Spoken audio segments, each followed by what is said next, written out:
Hello everyone, and welcome to our webinar entitled Hydrogen, Enabling the Energy Transition and the Pathways to Net Zero Emissions.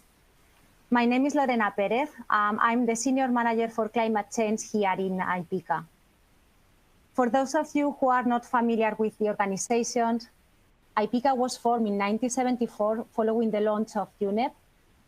We are the only global association for both the upstream and downstream oil and gas industry. Our membership operates worldwide, and we reach about 800 oil and gas companies when we include the reach of our association members. We are not an advocacy organization. We are member-led, and we concentrate on technical and fact-based information to advance the oil and gas industry's environmental and social performance and contribution to the energy transition in the context of sustainable development. Currently, 28 of our oil and gas company members have declared net zero aspirations by 2050, which is more than half of our membership. In addition to that, 9 of our members are looking to go net zero on scope 1, 2, and 3 by 2050. Focusing on renewable electricity, 6 of our members aim to have 200 gigawatts installed by 2030. That's about 20 times of current UK offshore wind capacity. We are joined on the line by Antonio Lopez of Repsol and Chair of IPICA Low Emissions Pathways Hydrogen Task Force, Corinne Taylor of DNV, Caroline Amlard of WBCSD, Sahid Hassan of Capsar, and David Granger of Equinor. Our moderator for the Q&A session will be Jim Herberson, who is the Technical Director for Climate and Energy in IPICA. But before I hand over to Antonio, I would like to cover a few housekeeping items. The webinar is streamed through your computer, so there is no dial-in number. Everything you can see, including the slides, is resizable and movable, so feel free to move things around and get the most out of your screen. At the bottom of your screen, you will see some features that are available. You can use the Q&A box to ask questions as we go. You can find the speaker bios on the side of the screen and some additional information in the resource list if you would like to download it. Also, there is a help feature, but most of issues can be sorted by refreshing the page using the F5 key. This is particularly useful if you think your slides are falling behind. A recording will be available later this week and can be accessed using the same link you are using now. So without further ado, I would like to introduce you to our first speaker. So over to you, Antonio.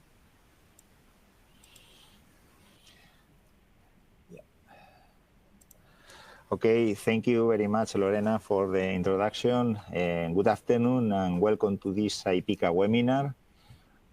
Well, first, I would like to invite all of you later when you have time to access the IPICA webpage and see the different topics we are covering regarding climate change and energy transition. Today, we would like to introduce our new awareness brief with the title, well, the same title of the webinar, Hydrogen Enabling the Energy Transition and the Pathways to Net Zero Emissions. Well, in the run-up to COP21, IPICA created the Paris Puzzle, a series of papers that highlight the fundamental role and contribution of the oil and gas industry in addressing the challenge of a transition to a low-emissions future. Ahead of COP22 in Marrakesh, IPICA released a new paper exploring low-emission pathways. Following on from then, we have explored topics like CCS, low-emission pathways for transport, sustainable finance, and the role of carbon offsets in GHG mitigation. This new hydrogen paper is part of the IPICA's Low-Emission Pathways series and has convened our membership to explore and support the oil and gas industry's contribution to the energy transition in the context of sustainable development. The paper provides an overview of the different methods in which hydrogen can be produced and stored, as well as the opportunities for its use in industry, transportation, and households, touching also on the role of the oil and gas sector with its experience, skills, and knowledge. It also includes numerous case studies to showcase projects related to hydrogen, which are already planned or underway to IPICA member companies. Mitigating greenhouse gas emissions and meeting the aims of the Paris Agreement requires global action from all sectors of society. Achieving the ambition of the Paris Agreement will not be possible through electrification of the energy systems alone, especially for those countries aiming to reach net zero emissions by 2050. In the transition to a low-carbon economy, hydrogen could play a key role. Not only can hydrogen to produce in a number of low-carbon ways, it also doesn't emit greenhouse gases when used, which is a key benefit for enabling a net zero future. It has been estimated that hydrogen could meet up to 24% of the world's energy needs by 2050.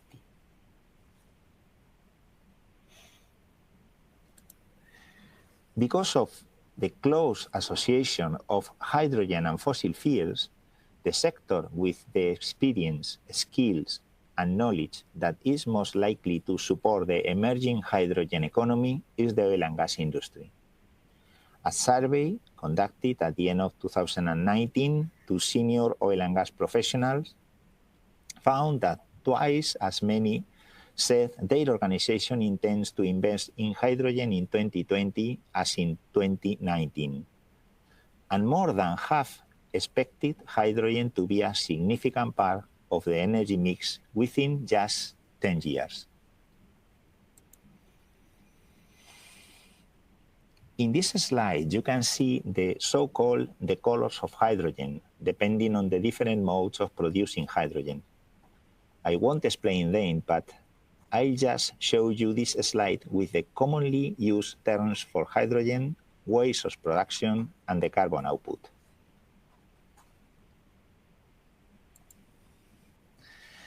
The main challenges for the production of hydrogen are financial rather than technical. Currently, per unit of energy, hydrogen supply costs are 1.5 to 5 times those of natural gas.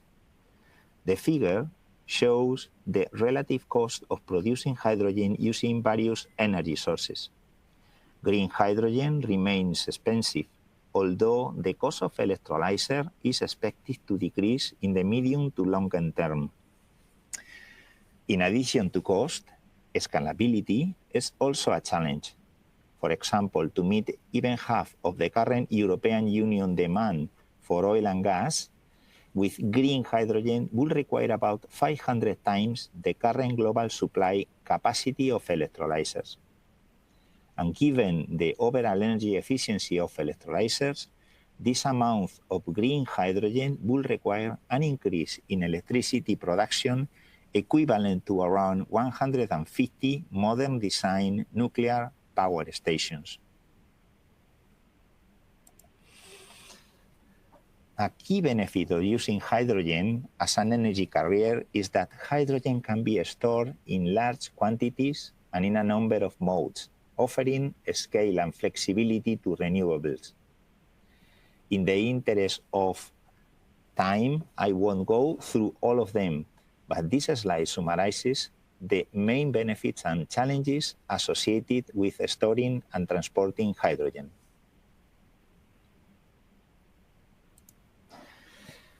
Hydrogen is expected to be an important energy carrier in the future.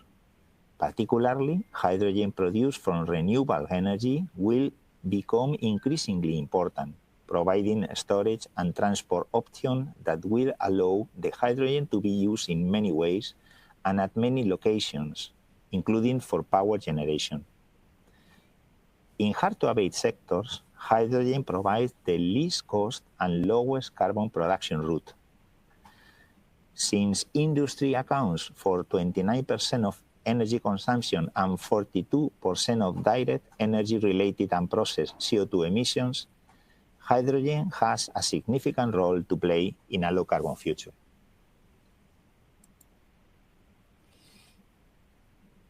There are also benefits and challenges associated with the use of hydrogen for transportation and home heating. Some are presented in this slide, and you can find more details in our awareness briefing. As with any transformation in the energy system, the success of hydrogen will depend on sound public policies, support for technology innovation, and the collaboration of governments, businesses, investors, consumers, and civil society. Whatever the timing, there is a transition market pathways from gray hydrogen to blue hydrogen based on natural gas with CCS to renewably produced green hydrogen. And there are many business opportunities along the way. Just imagine a clear energy future based on the most abundant element in the universe.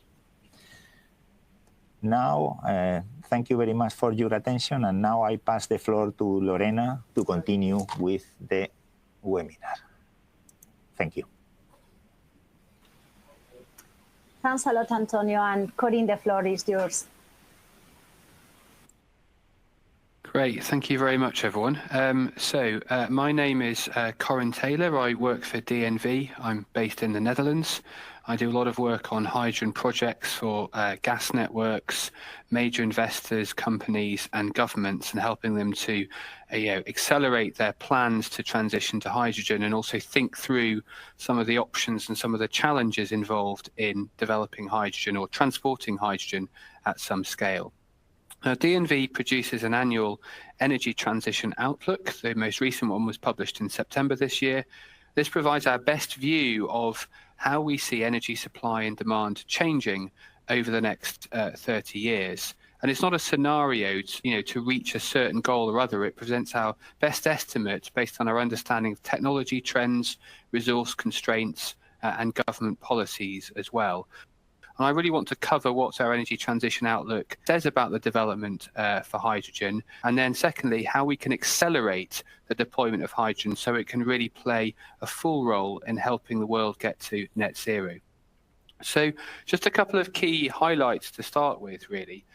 We find that hydrogen and also derivatives of hydrogen, like ammonia or methanol, for example, are very promising solutions to be decarbonising those sectors which are more difficult to electrify. And I'll come on to that in a bit more detail.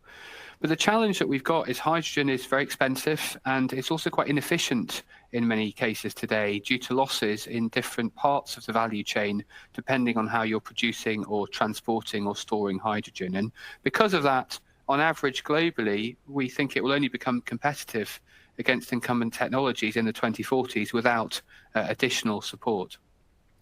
And then thirdly, in terms of how hydrogen would be produced, we think that green hydrogen over time will dominate, mainly from dedicated renewable sources.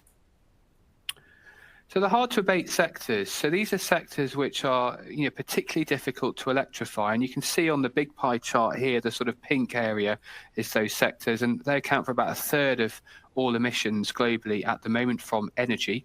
And those sectors are industrial heat in buildings, larger commercial vehicles like heavy goods vehicles, for example, aviation and maritime sectors, and also the steel sector as well. I would also add another one, cement, although most of the emissions from cement are process emissions rather than emissions from the use of energy.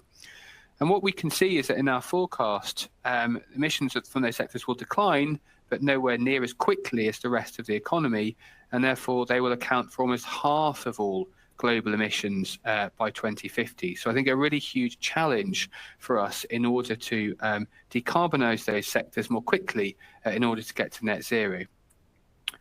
Hydrogen has obviously been used for many years for ammonia production and in refining, in the sort of orange and yellow bars at the bottom of this chart, and that will continue. But then what we see happening is hydrogen being used in a number of new sectors, primarily in the transport sector and in the heat sector.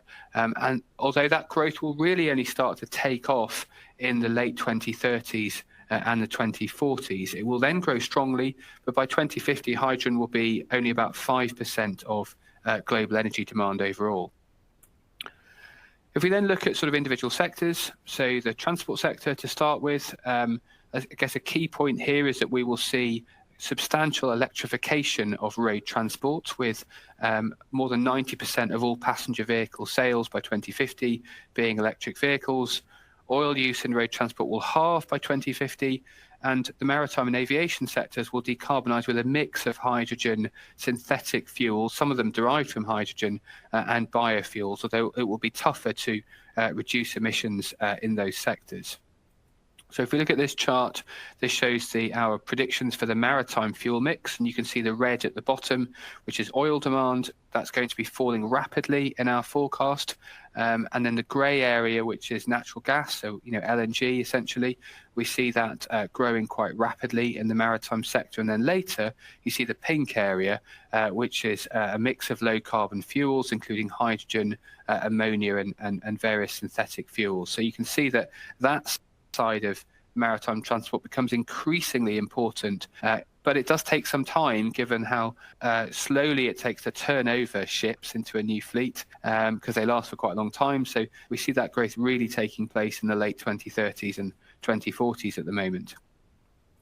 If we look at aviation, then we see that the red oil, it will take some time to fall. There'll be a growing, an increasing importance for biofuels in the green.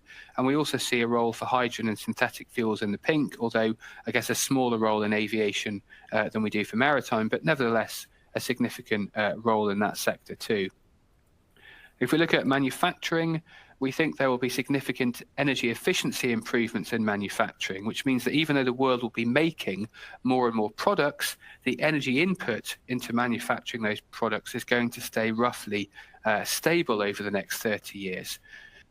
There will be increased electrification of industry, and hydrogen will also start to replace coal and gas, particularly in high heat or high temperature industrial processes. That will take place from the 2030s at more scale, but hydrogen will still only be about 7% of the manufacturing energy mix in 2050. In terms of hydrogen production, we think it will be dominated by electrolysis. That will take a little bit longer to scale, though. So this chart, the sort of dark blue area, is the blue hydrogen. So that's really from natural gas with CCS. That will be the dominant form of clean hydrogen production by 2030, and it will really help to scale and develop the hydrogen market. But then after that, green hydrogen really takes over, and we see a lot of green hydrogen using dedicated renewables, whether that's offshore or onshore wind or solar in different parts of the world, and also some electrolysis using grid electricity as well. And that will be combined, will become more competitive than blue hydrogen over time, and that's why I think we see that being the dominant form of hydrogen production by 2050. But the big challenge, though, is that hydrogen will scale too late in our forecast. So what this chart shows, I guess a little bit conceptually, is when key technologies become competitive against alternatives. And the light blue line on the left, solar and wind power, in many parts of the world we're already there, and they are the cheapest form of new power generation. For electric vehicles, we see that point being reached where they're competitive versus the incumbents, in a few years' time. But for hydrogen, the dark blue line on the right of the slide, that's going to take a lot longer. And we really see hydrogen becoming competitive in the 2040s. And this really, really matters because our energy transition outlook also forecasts that the world will miss the Paris Agreement goals by quite some way.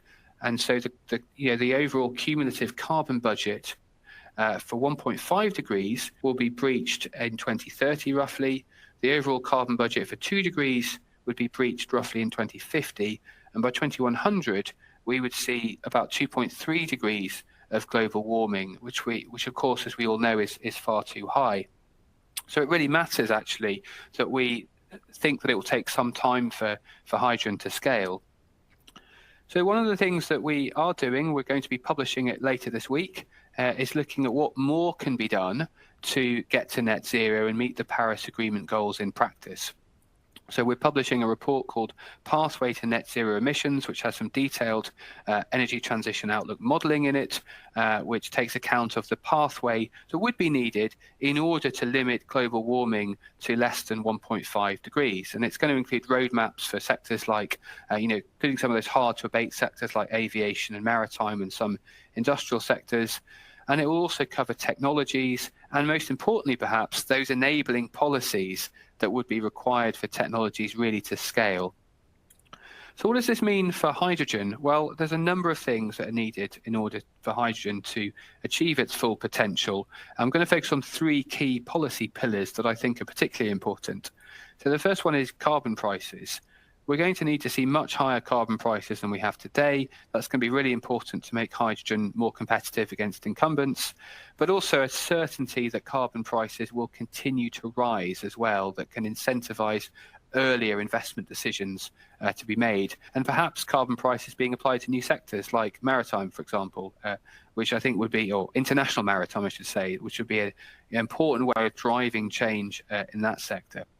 So that's sort of the first pillar. The second one is targeted business models, because even with the higher carbon prices, there's still a cost gap between the hydrogen production cost.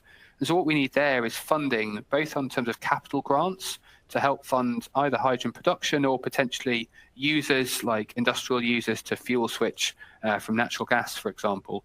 But also we would need to see operational funding in the form of contracts for difference or other similar support mechanisms that can bridge that gap between the cost of hydrogen and the cost of that high carbon alternative. And of course, over time, hydrogen production costs will fall and the costs of the high carbon fuel will rise. And so the need for that additional subsidy, if you like, will reduce, just as we've seen in wind and solar.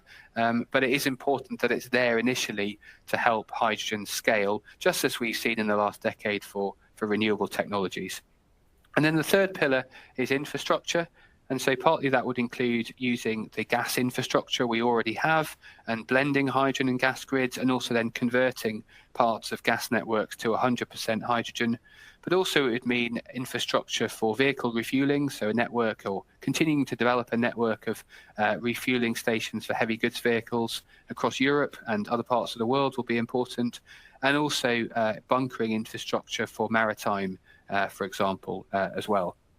So a number of things there that we think can help to accelerate hydrogen. And of course, if we can do that, our net zero energy transition outlook, which I can't give many details on, but I can say this, it does have about twice as much hydrogen in it, both in 2050, but also in 2030. And hydrogen really does scale up more quickly if we can get those policy mechanisms in place. So I think it just shows sort of how important, I guess, government action is in this sector. Final slide for me, just to note that there's our ETO is freely available to download on our website. There's also a number of supporting reports, including a report on the maritime sector, on the progress of technology, and also, really importantly, how we can finance the energy transition and mobilize that private capital that we all know will be needed. So I will stop there and hand over to the next speaker. Great, thank you, Corinne. I think that would be me. Can I just get a quick check that you can hear me? Someone gives me a thumbs up. Awesome, thank you. Hi everyone. Good afternoon, good morning for those of you in the West.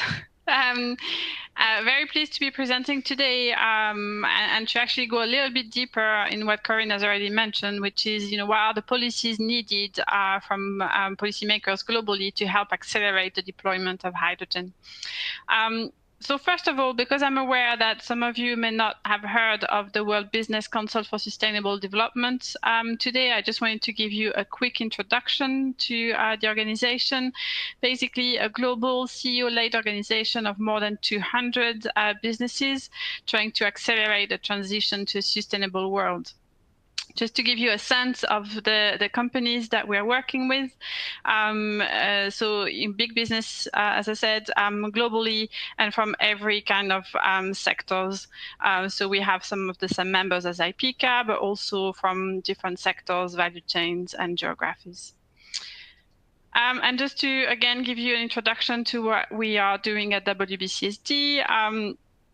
We work around 6 kind of programs on people, circular economy, cities and mobility, climate and energy, and food and nature, and redefining value as well, all in service of the Sustainable Development Goals. So within the climate and energy program, we have a work stream dedicated to hydrogen. our goal is to accelerate the deployment of low carbon hydrogen. Actually, that's how we titled it at the start of our work. Now we like to say hydrogen with the lowest possible carbon intensity. Just to give you an overview of the activities that we are doing within this work stream with about 30 of the companies that were on the previous slide. First of all, we try to define what is low carbon hydrogen. In the end, we defined a few more. I'm going to come to that in a second. And of course, definition for the sake of definition is not particularly interesting. What's interesting is then to enable companies to make pledges. So that sends a market signal that helps increase the growth of decarbonized hydrogen. The second activity within the work stream is indeed a set of policy recommendations, and this is what I'm going to talk about in a second. And then we also look at case study webinars to try and understand those early projects, what makes them work, and maybe what barriers are still in the way. So now to give you a summary of our policy recommendations. So this is a report that was published just a few weeks ago, just over a month ago, actually on the 24th of September, and has been developed with input from 20 of our companies who have really put pen to paper to try and come up with what is needed from their perspective, from the business perspective, to create a stable investment framework globally for hydrogen projects. And this was done with companies from a variety of sectors and along the value chain, so very different views were represented. Okay, so to give you a quick summary. So we think it's really important that policymakers set the right conditions and rules to help hydrogen. So first of all, the first thing that is needed is to know what is the hydrogen strategy for that country or that region. How does it fit with the overall journey towards net zero? What are the targets? What are the priorities? That's really, of course, helpful. Secondly, again, like Corinne mentioned before, and this is not specific to hydrogen, but having a price on carbon is one of the most effective ways really to drive decarbonization. So, and of course, if the proceedings of that can be allocated to low carbon technologies such as hydrogen, then of course, even better. Then at the moment, again, as you all know, hydrogen from renewable sources or low carbon hydrogen is not competitive with the alternative, the current grey hydrogen production. So it's important to support the supply, to decrease the cost of supply, but also the demand to help accelerate uptake. So what we're asking from government is that they really look at rewarding essentially those hydrogen projects based on how much they help decarbonization, how quickly, but also how easy it is to scale up, how close to economic viability they are, and what is the long-term sustainability. So it's basically quite a long way to say that the subsidies or the support, the financial support should be proportional to basically how good the hydrogen projects are. It's also really important that regulations are updated. Sometimes, there are big differences between how you produce blue hydrogen and green hydrogen, for example. So making sure that there is a stringent focus on safety, but also a fit for purpose regulation around the environmental aspects, which can cause quite a lot of delays sometimes in projects. So it's important that it's updated and it's also harmonized across regions and globally where possible. Okay, then of course, if we want to know how good projects are, then the very first question that we should ask is what is the carbon intensity of a hydrogen project? And to know that, we need to have a globally agreed methodology to measure that full life cycle carbon intensity.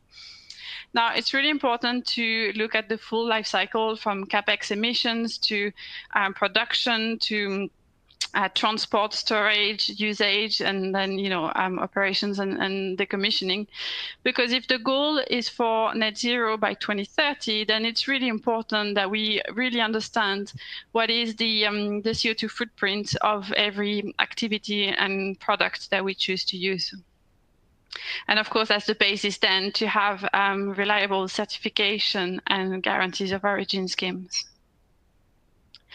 Now, once we know how we calculate the carbon intensity, and once we can agree on it on a life cycle basis, then it's really important that we try to make sure that the projects that we put in place are of the lowest possible carbon intensity. Now, of course, what is the lowest can be different in different regions, given different regulatory and policy frameworks and geographical and industrial circumstances. Now, to kind of help put some numbers up there, we have defined 3 sort of stepping stones between today's grey hydrogen production, which is at about 11 kilo of CO2 per kilo of hydrogen, to net zero. And those 3 stepping stones are as follows. So reduced carbon hydrogen at 6 kilo, which is really only relevant if you are doing grey hydrogen today and want to turn that into something lower, because of course the area under the curve matters, and the sooner we can decarbonize grey hydrogen, the better. Now, we also have low carbon hydrogen at 3 kilo, which is similar to the EU taxonomy number. But we've also defined ultra low carbon hydrogen at or below 1 kilo. And of course, there would be net zero, which currently on a life cycle basis is only achievable through some kind of offsets, or negative carbon hydrogen, even with certain technologies. Now, it's important to note that we are not saying that actually any of the stepping stones are good per se. This, the carbon intensity should really be the lowest possible, and that's what policymakers should really focus on. Is this the best that it can be for this installation, this project, and so on? Then, of course, it's really important to, especially if hydrogen is going to be used by the public or end users, for example, in mobility, that people are aware both of the benefits, but also the safety measures associated with hydrogen. What would be really, put this nascent industry back would be a big safety incident, for example. So really important that we take measures to avoid that. And then finally, of course, having multilateral cooperation agreements is extremely helpful, and it helps deploy infrastructure that is going to be needed in the future, and then towards an international trading environment for hydrogen. Now, in a nutshell, those are the key points from the report. Of course, we go into more details within the report, and happy to delve into that if there are questions later. And I will hand over to the next speaker.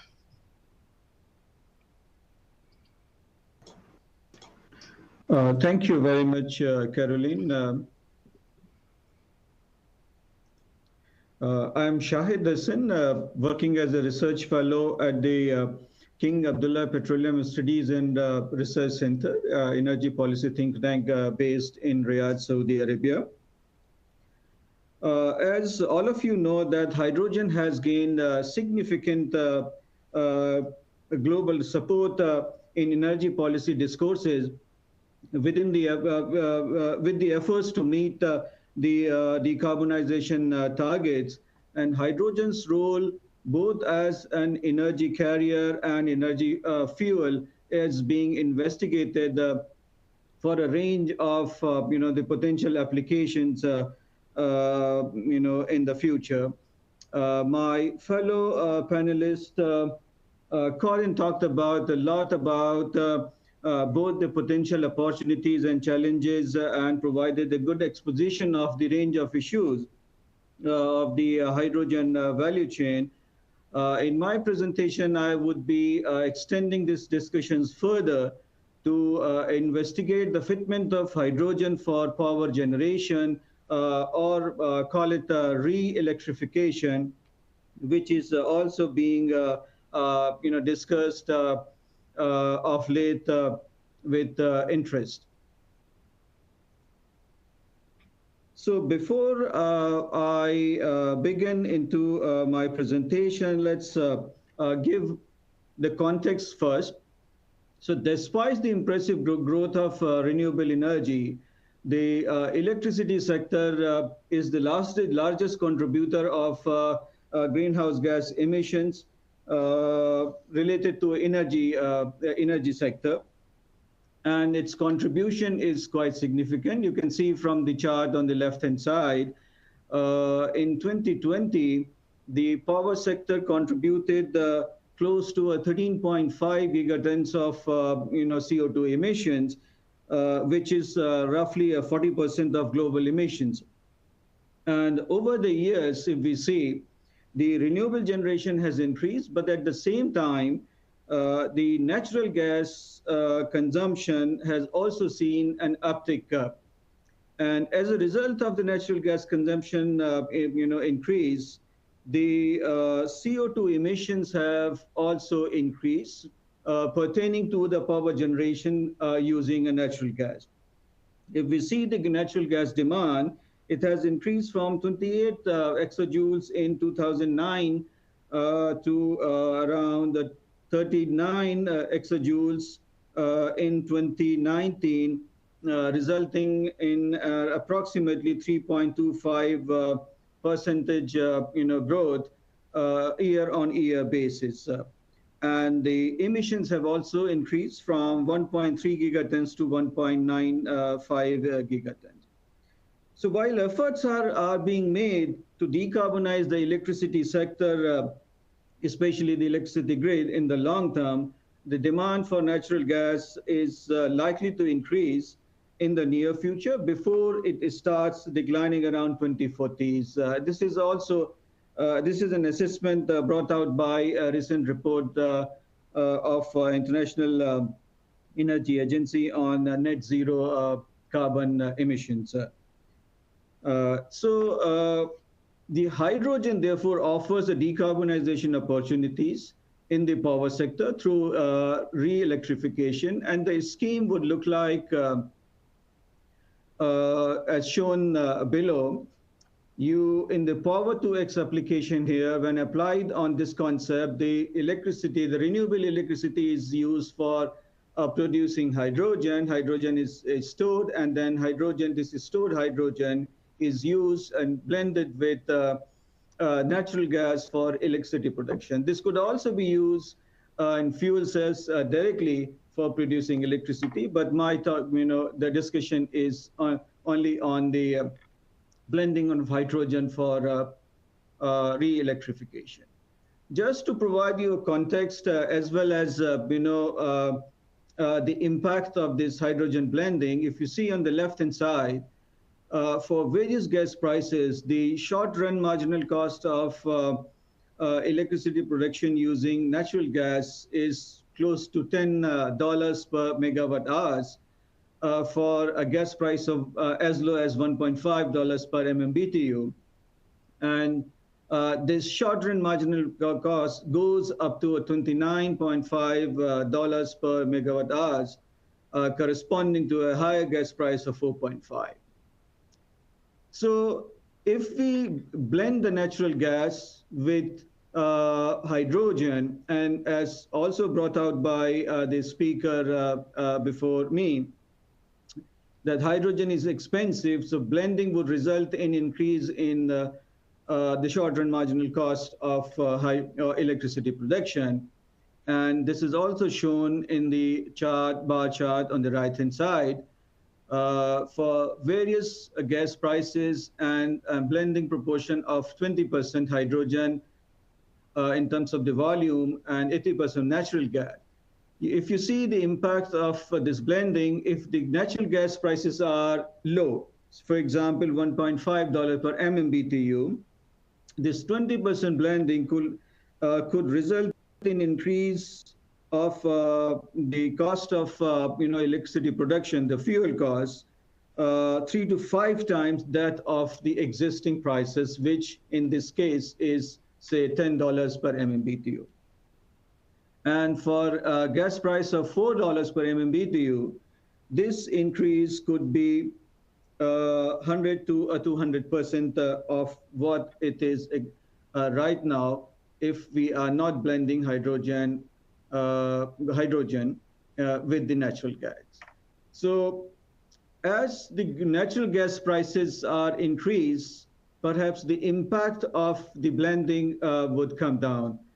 And the bar chart also shows that corresponding to a very high cost of green hydrogen production, which is in the range of $3 to $5.5 per kg in euro, this blending of hydrogen would significantly increase the cost of electricity production. And when I said the increase is between 3 to 5 times, so 3 to 5 times, corresponding to a price of either $3 per kg of hydrogen to $5 per kg of hydrogen production.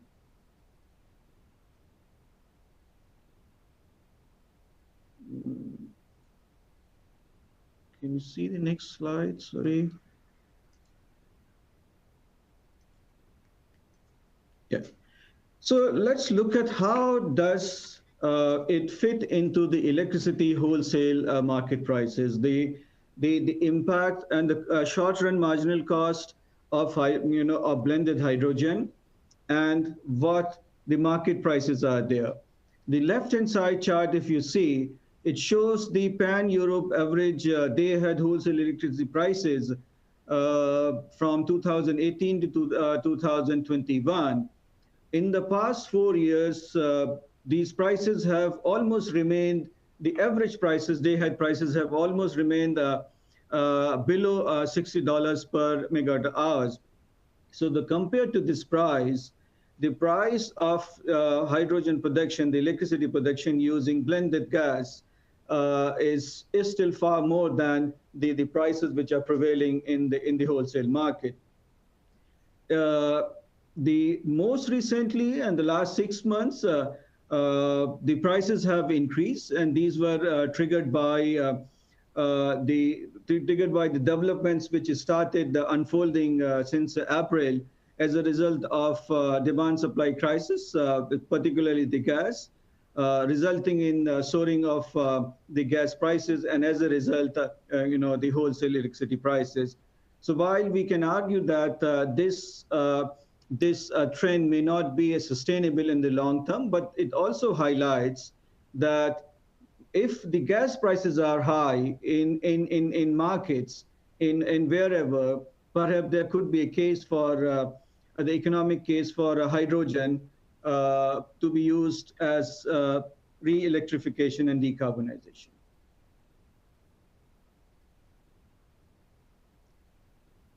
This slide only explains the implications further. While previously we were talking about the blending and its impact corresponding to 20%, it shows that if you start blending more, if the proportion of the hydrogen in the overall mix is high, the cost implication would be further, I think, the significant, and corresponding to a high cost of hydrogen production, but maybe lesser in the long term, when we anticipate that perhaps the green hydrogen could be in the range of $1 to $1.5 per kg, either by 2030 or beyond that period. The right-hand chart shows the implications of this blending in terms of the cost of CO2 abatement. If the fractions of mixing is less and the incremental costs are high, the cost of CO2 abatements are high. And as we know that the energy density of hydrogen, natural gas, is almost 3 times that of hydrogen. So to reduce the carbon by 50%, perhaps the blending has to be close to 70% to get that the results. And if the blending is high, the cost implications are going to be further, I think, significant. So this slide only illustrates the implications of the 100% hydrogen for power generation. On the bottom, it shows the cost of unit production using a combined cycle gas turbine with an assumed efficiency of 52%.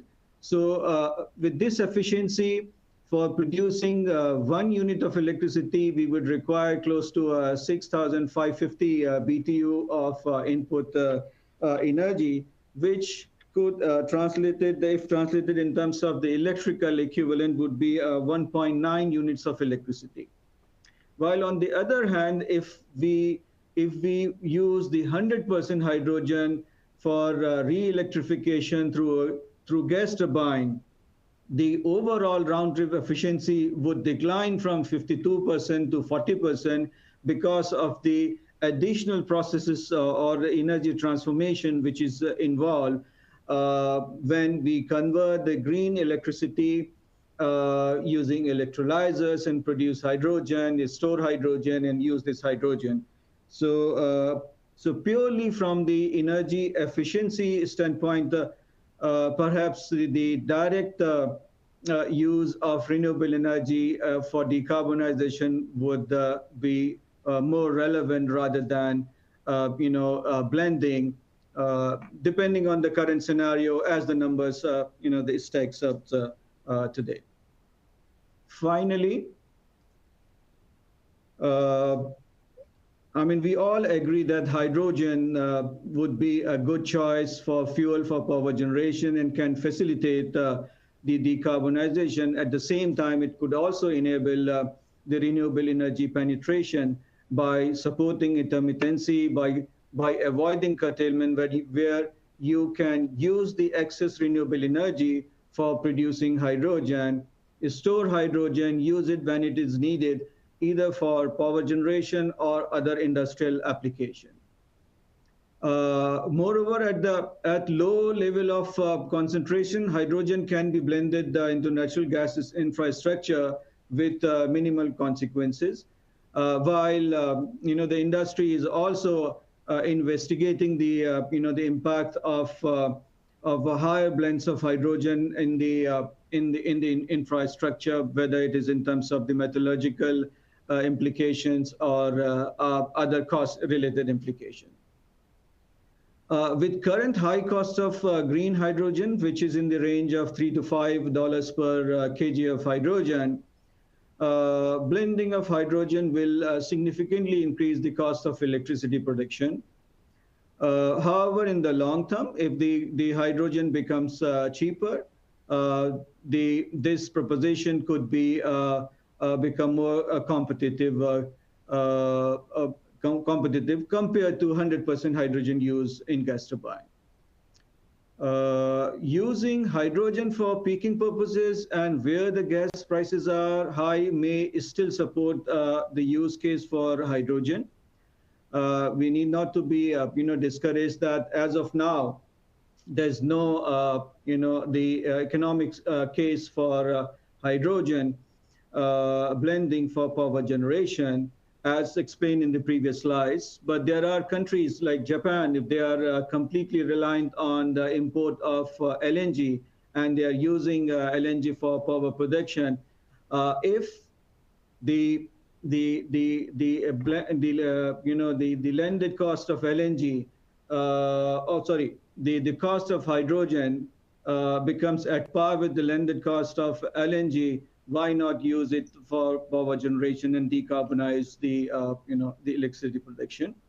However, to achieve this, both storage and transportation would be crucial because the hydrogen would not be used. Yes, one can produce the on-site and use it for re-electrification, but in majority of cases, this will require to be stored first and then blended with natural gas for various applications. So I would stop here and would be happy to answer the questions later on. Thank you.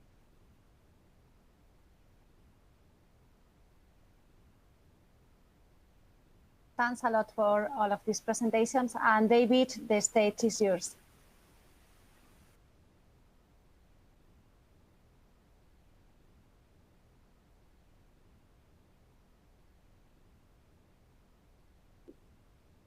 Hello, can you hear me now?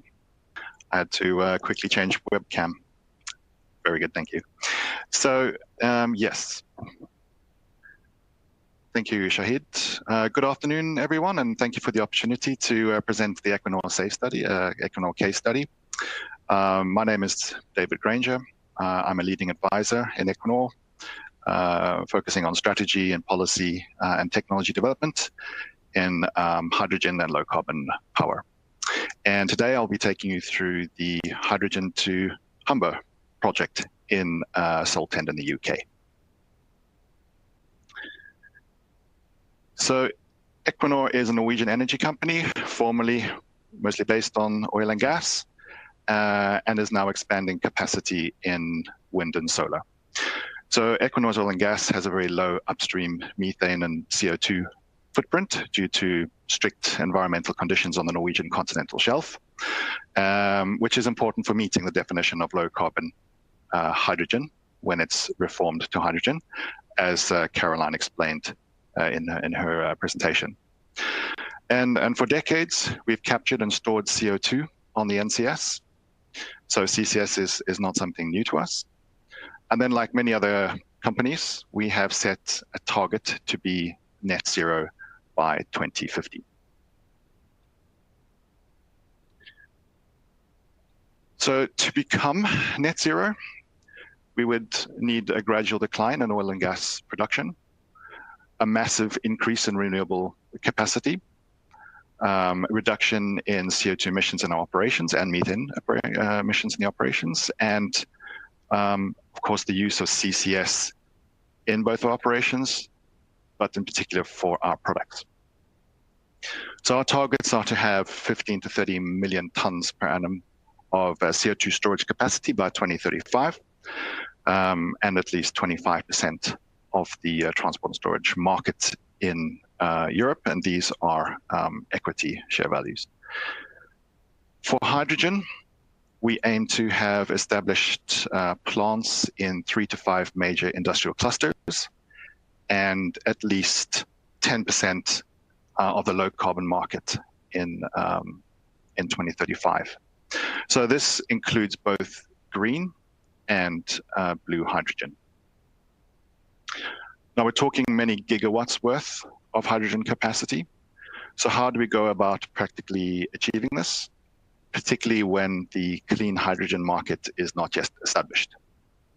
So we believe that the answer is to start out with manageably sized plants that can anchor a stepwise buildup of capacity of infrastructure and in the market.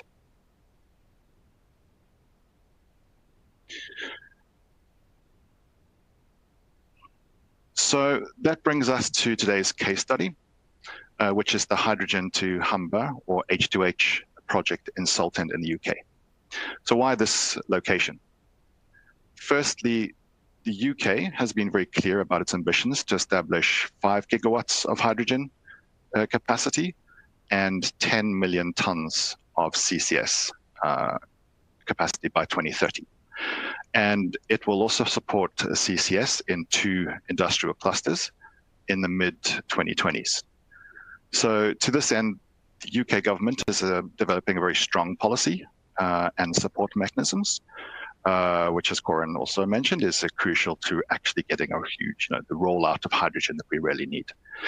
And then from Equinor's perspective, the UK is a very important market for gas and renewables.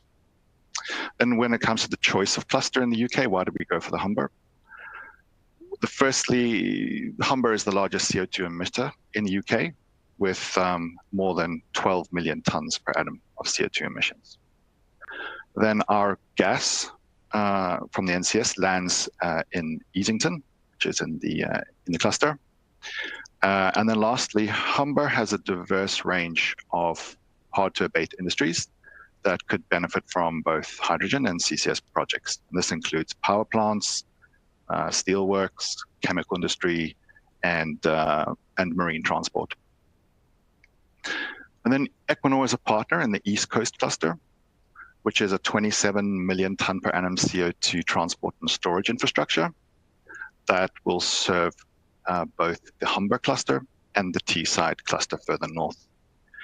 And last week, we were very pleased and honoured with the announcement by the UK government that this is one of the 2 clusters that has been selected in their cluster sequencing process for further development and support for startup in the mid-2020s.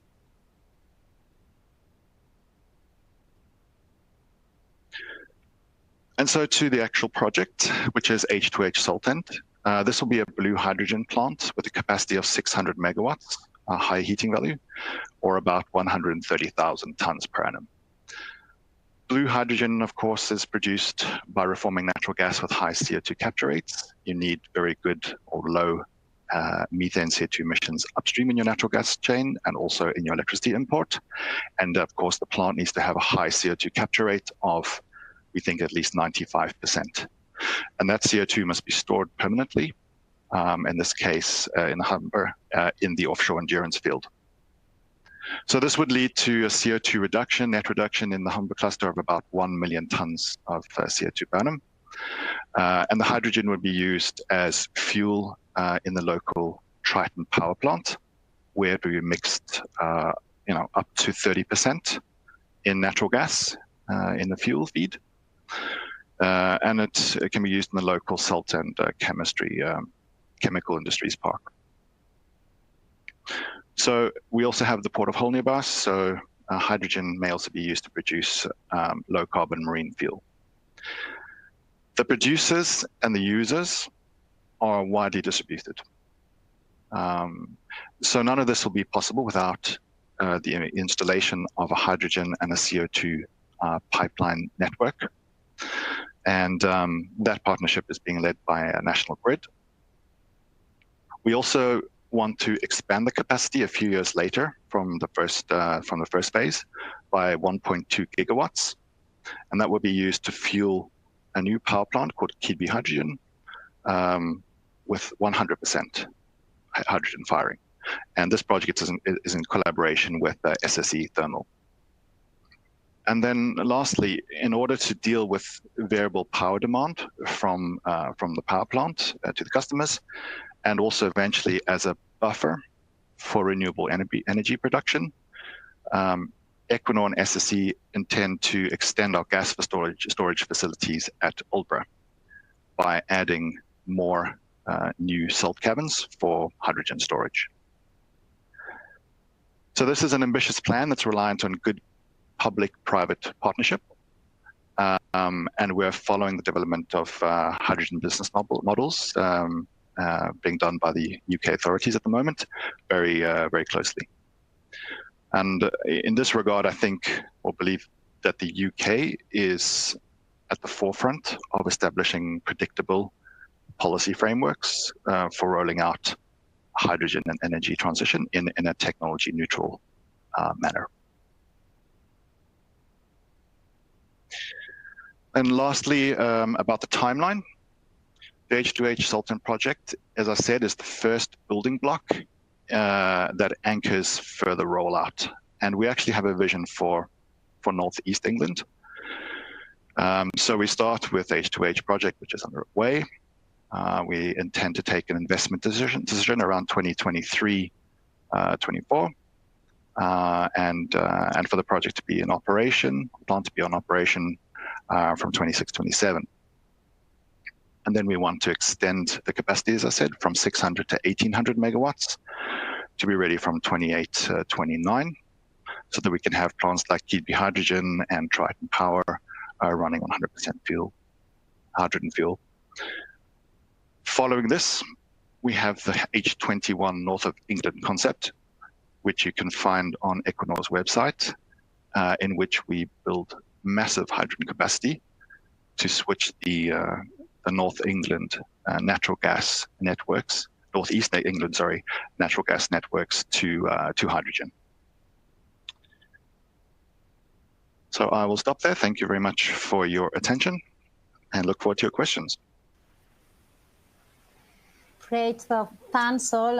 Truly wide-ranging and insightful presentations that raise all sorts of interesting question. So I see that we are running short of time. So very quickly, Jean, I will hand over to you for picking up some quick questions.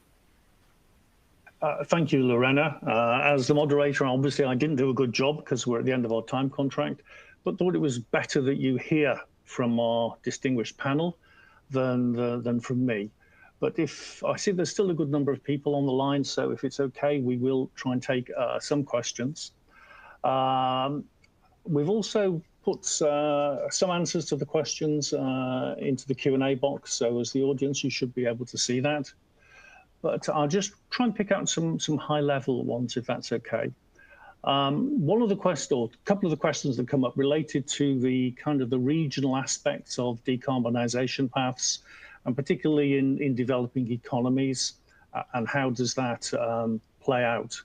And I can see that Corinne of DNV mentions that the company's energy transition outlook covers a range of global regions, such as Southeast Asia and Sub-Saharan Africa, and has detailed forecasts for these regions. But I was wondering if anyone else would like to pitch in. Maybe Hassan, you can talk about how you see in the Middle East the rollout of hydrogen, if that's okay, as a big player in this whole area. In the Middle East, in some of the countries, hydrogen is gaining a serious attention, and as you would have also read in newspapers more recently, Saudi Arabia has an ambitious plans to develop the blue hydrogen for use for energy transitions, both domestically and for exporting, outside, and that's a quite ambitious plan. And perhaps there are clear advantages as well, because the country has, the good amount of the natural gas reserves, and the production cost is quite low. So that places the country, in a positions to become a leading producer and exporter of the blue hydrogen. And the blue hydrogen is also considered a bridging fuel till the time the green hydrogen becomes really competitive, and the green hydrogen cost of the green hydrogen is in the range of $1 or the below $1. And there also the kingdom is quite likely to achieve those results going forward. Other countries in the regions are also putting together perhaps I think some of these thought process to promote renewable energy especially, but not necessarily, I think, for producing the hydrogen and using hydrogen for energy transition domestically and for export purposes. Hope this answers your query. Excellent, thank you. I think I'll try perhaps a cheeky question now for all of the panelists. Is there anything in particular from the COP26 that's coming up next week that would help scale deployment of hydrogen? I'll start with Corinne. Hi there. Yeah, I mean, I think one area would be more global commitment on coordinated carbon price rises, I think. That would help to sort of reduce the risk of production that is more expensive in one part of the world moving to another part of the world with lower carbon prices. I also think more country-specific policy commitments to fund hydrogen at scale and support projects at scale, I think would be helpful. That's taking you a little bit further from just a hydrogen strategy. But equally, if you do that, then it's going to be a big challenge in the hydrogen supply chain, I think. So that will also need to be thought of. Thank you, Corinne. Caroline, perspective from the World Business Council? I mean, yeah, not a lot to add to that. Indeed, carbon pricing, solving Article 6 would be the biggest, the biggest help for low carbon technologies, including hydrogen. Thank you. Hassan, and then I'll finish with David. So Hassan, anything from COP26 that you think would help? Besides carbon pricing, which is pointed out by, I think, my fellow panelists, it would also be, very important to create the demand for hydrogen through, the mandates, within the boundaries of the national policies in different parts of the world. So, for example, when we started this debate about the renewable portfolio, unless until the RPO quotas were defined for the utilities, perhaps there was no appetite for going for a larger share of renewable energy. The same would be applicable for the hydrogen. So economics is important consideration, but then perhaps the national policy should and strategy should also create the demand for hydrogen, which is important for moving towards the hydrogen-based economy in the future. Thank you, San. David, you're doing a project, not one, but a number of projects. So from your perspective, what would you be looking for from COP26? I think I can name a few things. The first is that, again, echo what everybody has said about carbon pricing. It's very important. Second, let's say technology neutral, hydrogen pathway neutral policies so that we don't pit green and blue against each other. We need as much hydrogen as we can get to solve this, the climate issue. And then lastly, actually, regarding blue hydrogen and methane emissions and CO2 emissions upstream, focus on production around the world so that we have enough volumes of, let's say, low GHG emission natural gas, which we can use in our hydrogen processes to produce low carbon hydrogen.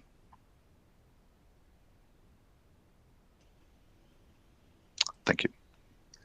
Thank you, David. There is one question that did come up about IPECA and attending COP26, which I'm happy to ask. That IPECA will be attending the COP26 for those of you who are attending yourselves. We are running an event on November the 4th, which is Energy Day in the Blue Zone in the IATA Pavilion, about the energy transition, what the oil and gas sector is doing to improve its own operations, but what we're also doing to help hard to decarbonize sectors on their pathway to net zero. So if you are around, feel free to drop in. It's the 4th of November at 10:30 in the morning. So again, I'm conscious of time. As I said, we've answered some of the Q&A so that you can see them. So all it rests for me to do is to hand back over to Lorena to close this webinar. So over to you, Lorena. Good. Thanks a lot, Dean, and excellent questions actually to finalize our webinar today. So I just want to add a huge thanks to all of our presenters today, Antonio, Corinne, Caroline, Sahid, and David, to Jim for moderating the Q&A session, and to all of you on the line. Thanks again and have a great week. Goodbye.